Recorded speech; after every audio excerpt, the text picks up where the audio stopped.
Welcome to another episode of The Brand Called You, a video and podcast show that brings you leadership lessons, knowledge, experience, and wisdom from hundreds of successful individuals from around the world. Today, I'm privileged to have a very accomplished individual from Istanbul, Turkey, Sule Kutlay Gandur, who is with us today. Sule, welcome to the show. Thank you. Thank you for having me. Thank you. Sule is a leadership coach. She's a strategic consultant, a keynote speaker. She's a resilience at work practitioner, and we're going to speak about that. She has been a news reporter in Washington. She has been the managing director of Saatchi & Saatchi Advertising, and she's a part of the YPO fraternity, to which I also belong. So, Sule, tell me, what would you say are 3 key milestones in your life or your career? I would say the first one is going to the US to study abroad and leaving home at 18, leaving Istanbul. I went to Macalester College to study psychology and communication. And Macalester is known for its internationalism. It's got about a 15% international student body. And as a small liberal arts college, it's quite unique. They, to this day, they fly the United Nations flag together with the American flag. And what that has taught me is a true meaning of diversity and collaboration. So I would say that's the first milestone. Okay.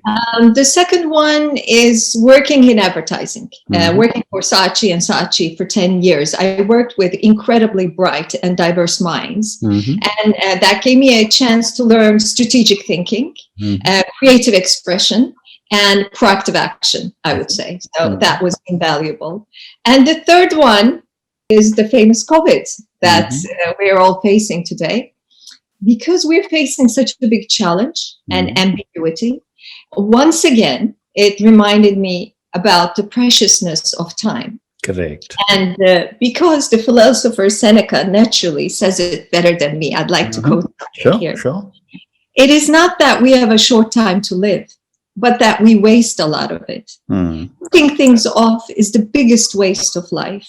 It snatches away each day as it comes and denies us the present by promising the future. Wow. The whole future lies in uncertainty. Live immediately. Amazing. So it has given me the motto of living immediately and accomplishing all the things that I would like to do. So I would say these are the 3 milestones. Fantastic. I love the quote. So, Sule, you are a coach. Let me ask you a few questions on coaching, because there's so many things I'd like to talk to you about. Let's start with saying coaching traditionally, certainly in my part of the world, was done either by a boss who took a liking for you or by a family member, an older family member. Today, it's becoming very professionalized. My question is, why is coaching becoming so relevant in the corporate world? Yes, you're very right. It is becoming exceptionally relevant, and it's a new social science that is growing. Okay. We started from more mentoring, I think, and then we moved into coaching as a social science. I will support what you said with numbers. According to the latest ICF data from 2019, there are about 71,000 coaches around the world, and this number is up by 33% since 2015, and the billing revenues from coaching is 2.8 billion, which is up by 25%. And we expect this to go up further with the urge to take care of our mental well-being and therefore performance. But I think the key here is that coaching works with your emotional and social intelligence and competence. And therefore, it has the ability to make you more self-aware and make behavioral changes. And so it is quite popular in the corporate world as well. In terms of executive coaching, what we do is we can increase leadership skills like influencing people or taking care of conflict. Right.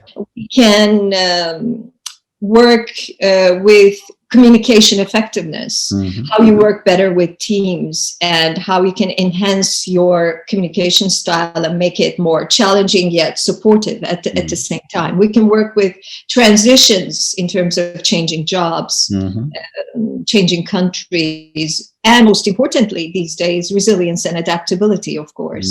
How you can face a crisis and sudden change, and how you can be more adaptable to it.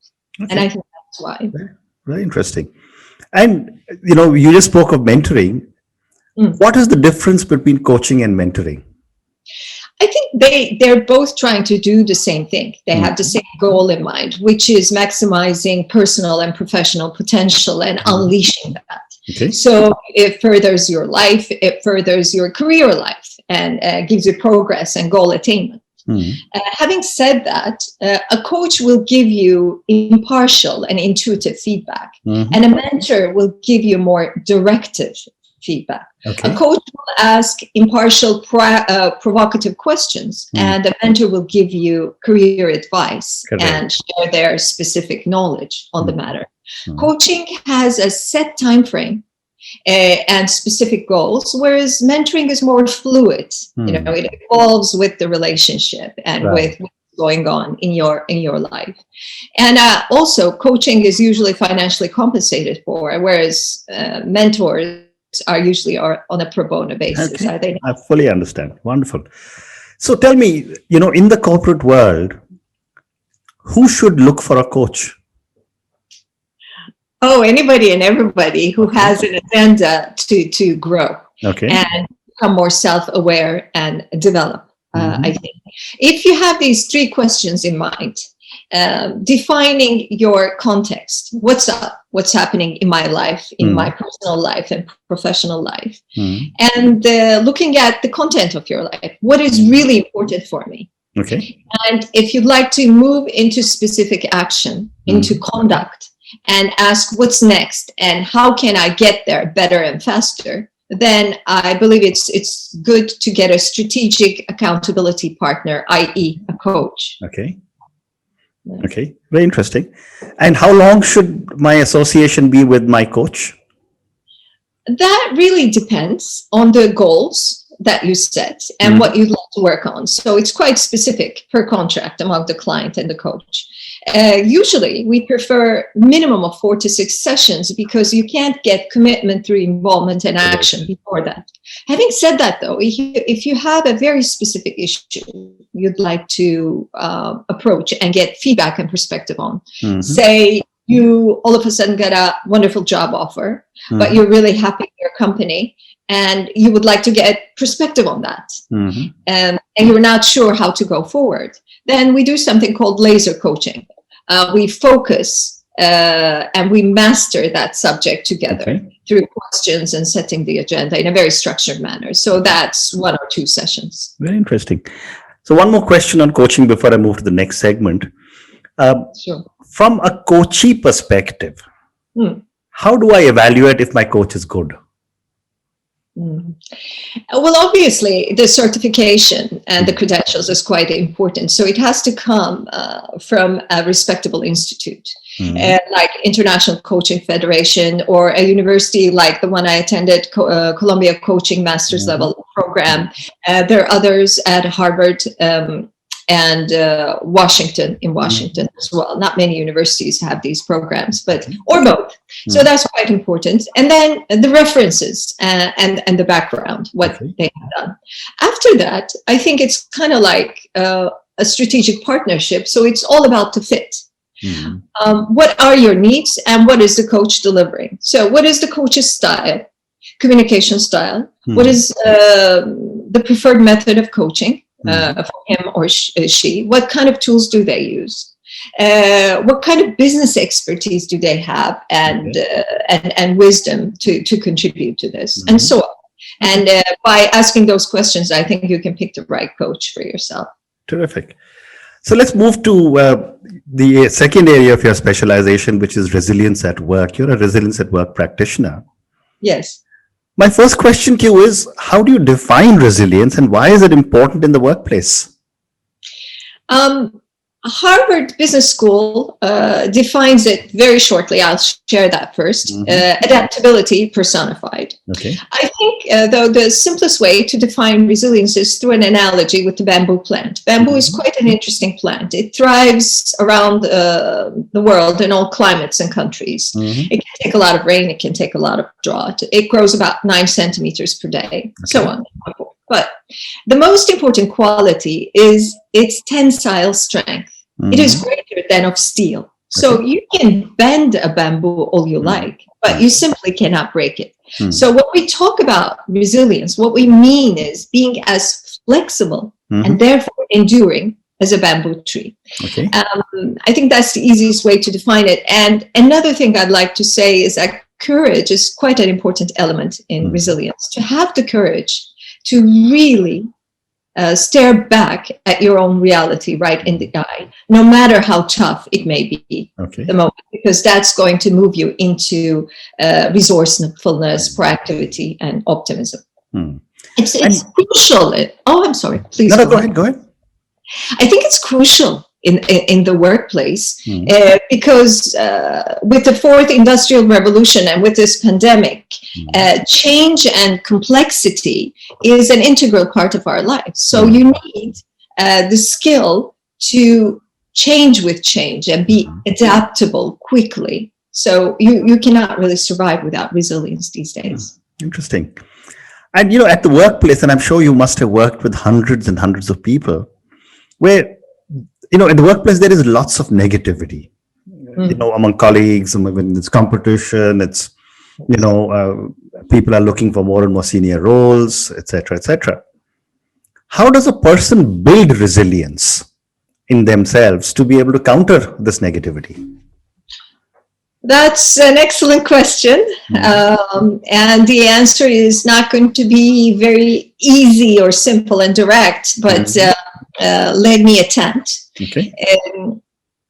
I think what resilience gives you is a sense of perspective against all this negativity. And the first question to ask yourselves, I think, would be, what's the best that can happen? What's the worst that can happen? Okay. Because if you just sit down for 2 minutes and answer this question, you come to realize that life usually happens somewhere in between. It's never terrible or terrific, really. It's in between. And this invites you to reality, which is the starting point of resilience. Then I have a simple formula that I share with my clients. I call it the 3 C's in crisis. But 3 simple questions you can ask and answer. The first one is, what is in my control to change? What can I actually work on? And what is beyond my control, so I need to accept. So you're defining, acceptance versus responsibility. Secondly, what's important for me? What's critical in my life? Sure. And who can help me achieve that? And thirdly, what kind of an insight will I be getting from all this? I think if you sit down and answer these questions and think about them, this will move you from negativity into more of a positive, problem-solving, proactive and resourceful mindset. And therefore, you move from happy, unhappy to the meaning and the purpose of the matter and gain more optimism. Very interesting. And again, with amongst all the people you have worked, etc., can you give me an example without names of when you were faced with someone with poor resilience and how you helped to strengthen it? I will give you a group example. Okay. When COVID started, none of us were expecting this. And we weren't sure what to do. And we were looking for something to turn to. And at that time, I started a YPO resilience platform in Europe. And a group of people joined this who were interested in this. And after the first webinar, we became a group of 10 people. And we spent about an hour to 2 hours every 2 weeks. And we looked at our personal lives and our professional lives and our resiliency stock, and how we were dealing with COVID, and where we were good at and where we weren't so good at. Some people were great at emotional control, for example. Others were great in asking for help. Others in terms of proactivity.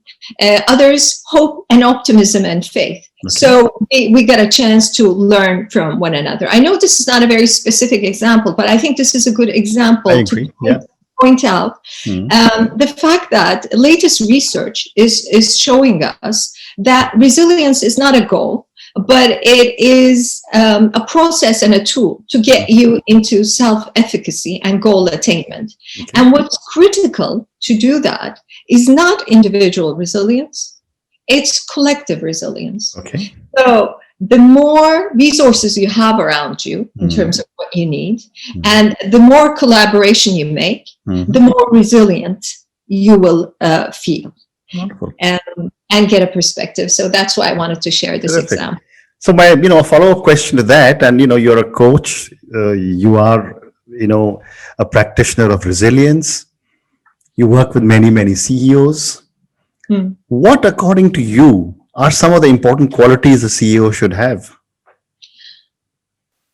Well, before saying resilience, let me say something else, which is authenticity, I think.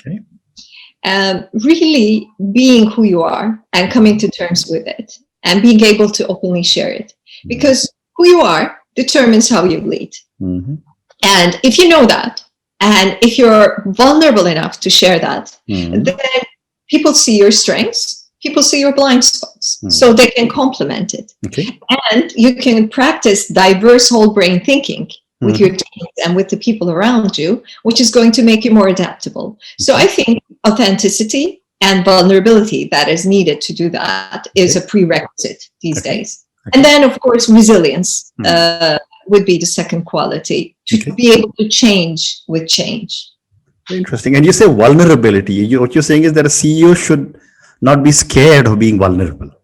No, not at all. And not yet have the resilience to be able to overcome the vulnerability. I wouldn't say it's overcoming vulnerability. It's more overcoming challenges together by being realistic and asking for help when you need it, and of course helping others, and being proactive, making backup plans no matter what, and being hopeful. As again, I will quote our favorite school, NYPO, Harvard Business School.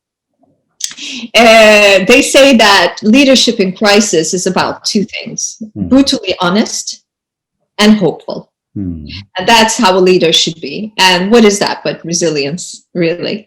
Honesty and hopefulness. Fantastic. So one more question for you before I move to some questions for you personally.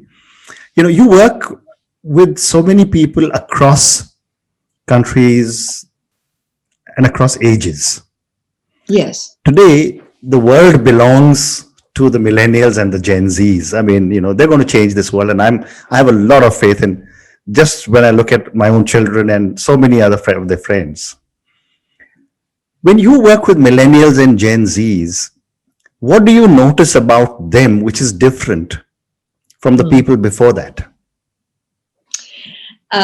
Great question. And I got a chance to experience this in person just over the past 5 weeks. I had a YNG program where I was working with 18 to 28-year-olds and trying to give them tools to thrive in terms of neurocreativity and resilience.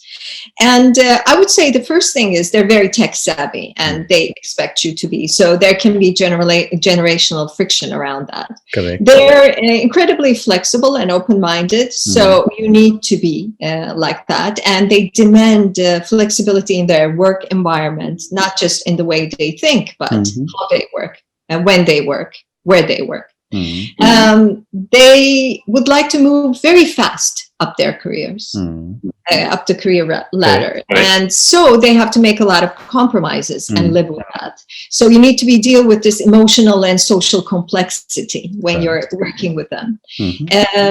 This also requires upskilling for them. They need to learn different skills and become diverse. So, for example, as a coach, I need to offer to them, on one hand, adaptability and resilience, on the other, time and stress management, according to their needs. And they can't fit in any box. Okay. So you have to have niches, but also individualized programs to appeal to them. So that's, from a coaching perspective, that's how I see them. But this is one of the most comprehensive definitions I have ever heard in all my conversations of a millennial and a Gen Z. Thank you. You are very only someone with your kind of experience could have shared it so cogently. That's amazing. Wonderful. So, Sule, I'm going to move to the last section of our conversation, which is some questions for you personally. Sure. Someone who's been in advertising, someone who's been in journalism, someone who's a respected coach, and so many other things that you've done. What does success mean to Sule?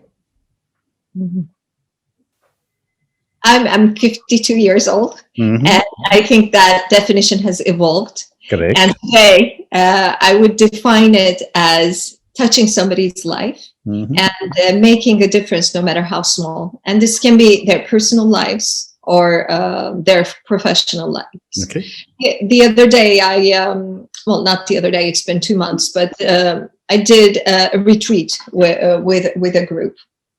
And at the end of the day, after we talked about their thinking preferences and styles and conflict styles, we moved on to a life walk exercise. And I saw that everybody became really vulnerable and were willing to share at the end of the day. So it was a moment of discovery and connection, truly. And it made a difference in their lives and in the lives of the group, for example. And that's invaluable for me. Okay. And a follow-up question to success is that what or who inspires you to keep pushing yourself to do so many interesting things? There is no specific source. I get bits from different sources. Of course, the mentors I have and my colleagues at Columbia University Coaching Program, as well as Institute of Coaching at Harvard McLean Hospital. We meet weekly and share our thoughts and knowledge and the science in coaching and consulting, and that's invaluable. I get a lot of inspiration from that. My husband, we share a passion for lifelong learning. So we point out different things to each other, although we come from completely different sectors like logistics and consulting and coaching. But poetry. I love reading poetry, and sometimes I write poetry because I find it to be the deepest but the shortest expression of yourself as a person. And of course, my YPO forum with endless support and provocative questions. Terrific. So I'm going to come to my last question, and this is a question on failure. Failure is something which we keep on confronting all the time. I know that, in Asia, in India, parents don't teach their children it's okay to fail. Yes. And that manifests itself in a lot of the behavior patterns. That we keep failing all the time. My question to you, Sule, is what have been some of your learnings from some of your mistakes or failures?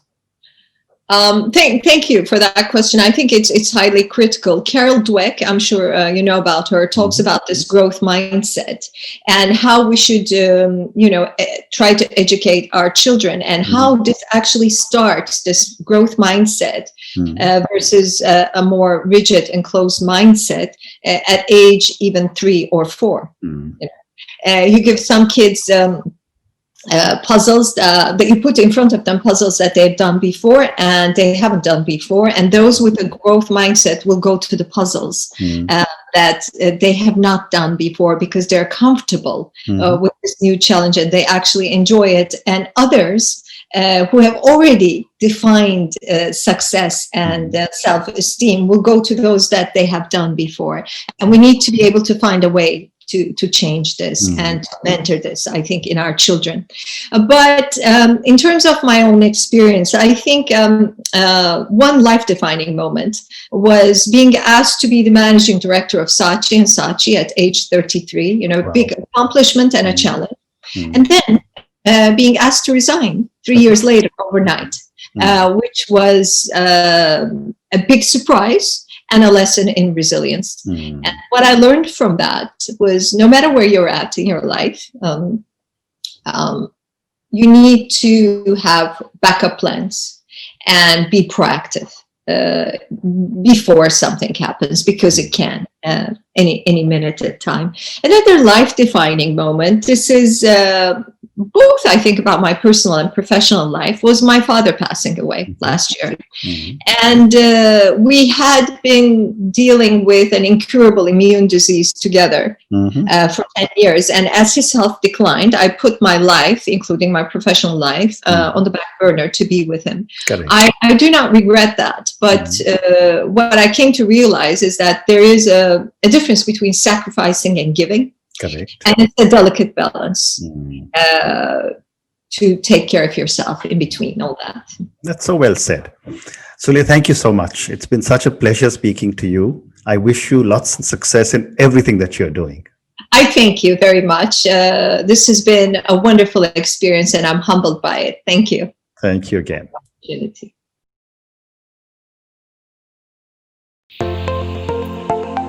Thank you for listening to the Brand Called You videocast and podcast, a platform that brings you knowledge, experience, and wisdom of hundreds of successful individuals from around the world.